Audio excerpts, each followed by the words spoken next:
একটি বানর থানার ভিতরে এভাবেই ঘোরাফেরা করছে, এক নজর তার মালিককে দেখবে বলে।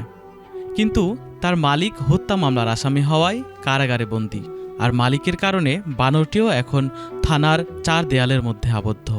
পোষা প্রাণীর মালিকের প্রতি যে এত ভক্তি হয়, এই দৃশ্য না দেখলে কেউই হয়তো বুঝতে পারবে না।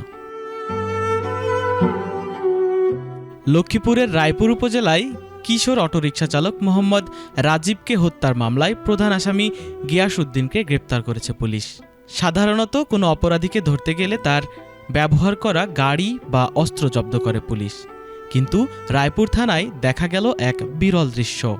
মালিককে ধরার সময় সঙ্গে থাকা তার পোষা বানরটিকেও ধরে থানায় নিয়ে আসা হয়েছে। প্রশ্ন উঠছে, অপরাধ কি তবে বানরটিও করেছে, নাকি মালিকের প্রতি অধিক ভালোবাসাই আজ তার জন্য কাল হয়ে দাঁড়িয়েছে?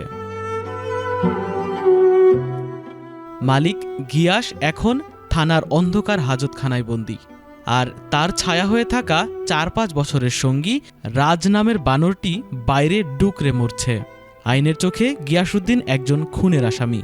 হাতুড়ির আঘাতে এক কিশোরের প্রাণ কেড়ে নেওয়ার অভিযোগে তার হাতে এখন হাতকড়া। কিন্তু রায়পুর থানার বারান্দায় ঘুরে বেড়ানো বানর রাজের চোখে গিয়াস একজন দেবতা। যে দেবতার বিচ্ছেদ রাজকে আজ এক অদ্ভুত বিচারের মুখোমুখি দাঁড় করিয়ে দিয়েছে। এটি কেবল একটি পোষা প্রাণীর গল্প নয়, বরং আইনের যান্ত্রিকতার ভিড়ে এক অবুঝ প্রাণীর শাস্তি পাওয়ার গল্প।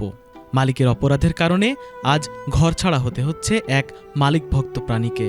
রায়পুর থানার বারান্দায় বানর রাজের বিষণ্ণ মুখটি যেন আমাদের মনে করিয়ে দিচ্ছে, আইন মানুষের জন্য, কিন্তু মায়ার কোনো আইন নেই। মালিকের কর্মফলের দায় আজ বইতে হচ্ছে ওই অবুঝ প্রাণীটিকেও, যার একমাত্র অপরাধ ছিল সে তার মালিককে অনেক বেশি ভালোবাসত। তারিকুল ইসলাম, এটিএন বাংলা, ঢাকা।